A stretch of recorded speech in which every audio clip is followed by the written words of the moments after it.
Hi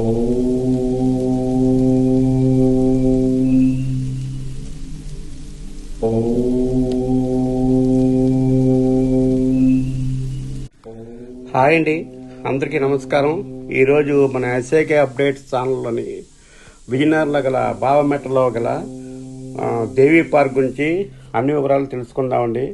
ఆ park తాలూకా committee సభ్యులైన ఒకరైన శ్రీ జామి నారాయణరావు గారు మనతో ఉన్నారు.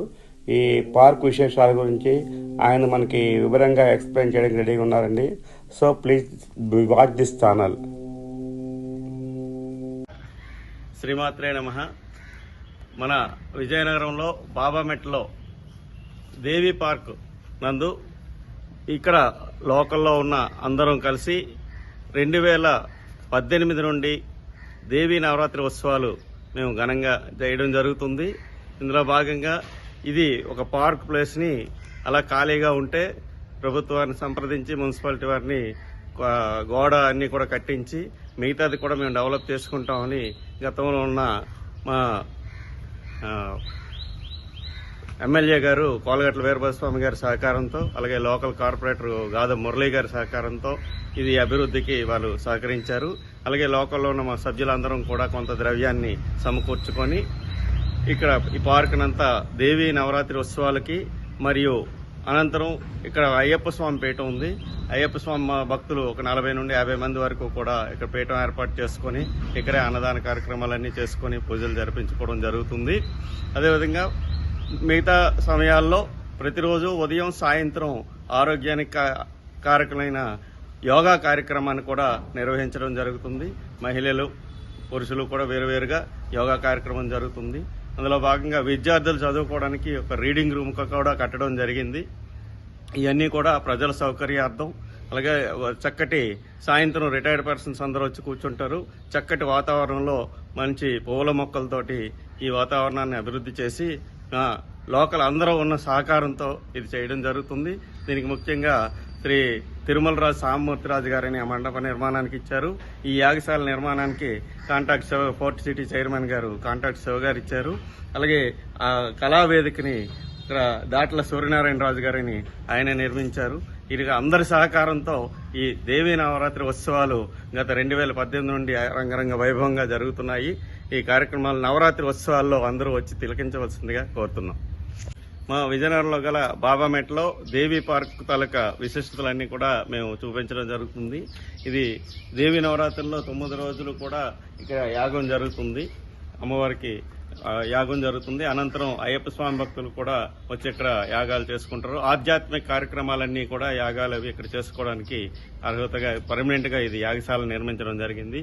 అలాగే అన్నదాన కార్యక్రమానికి ప్రతిరోజు కూడా సాయంత్రం రిటైర్డ్ పర్సన్స్ అందరికి వచ్చి అలాగే అందరూ కూడా సాయంత్రం చక్కటి వాతావరణంలో కూర్చోవడానికి ఈ మండపం ఈ చైర్స్ నెక్స్ట్ ఈ దిమ్మని అన్ని కూడా చెట్టు చుట్టూ దిమ్మని అక్కడ చెట్టు చుట్టూ కూడా అక్కడ చైర్స్ అన్ని కూడా ఏర్పాటు చేయడం జరిగింది.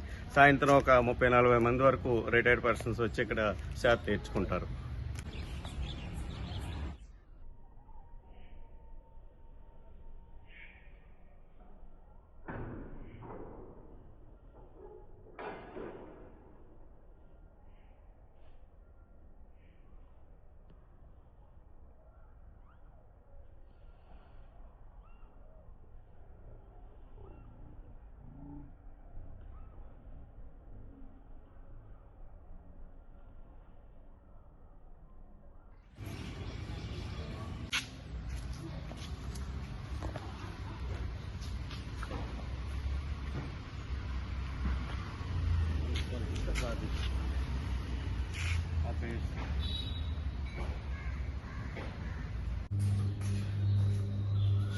ఈ అన్నప్రసాద వితరణ కార్యక్రమానికి అన్ని సామాన్లు కూడా వంట సామాన్లన్నీ సమీకరించడం జరిగింది.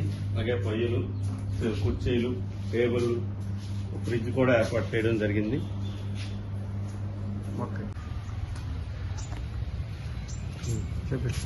ఇది మన దేవీ పార్క్ లో లైబ్రరీ ఏర్పాటు చేయడం జరిగింది.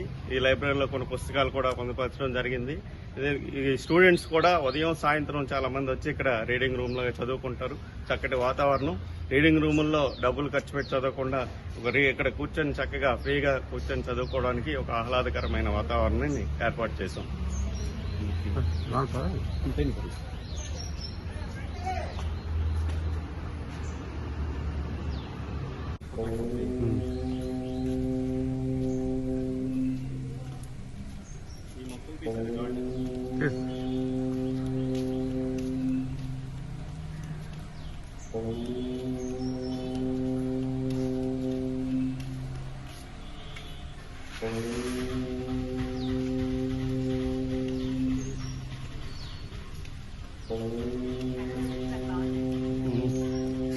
కదమ్మా ఇదండి కథంకాయ చుట్టూ దీపం కూడా కార్తీక మాసం కంటే దీపం పెడతాం.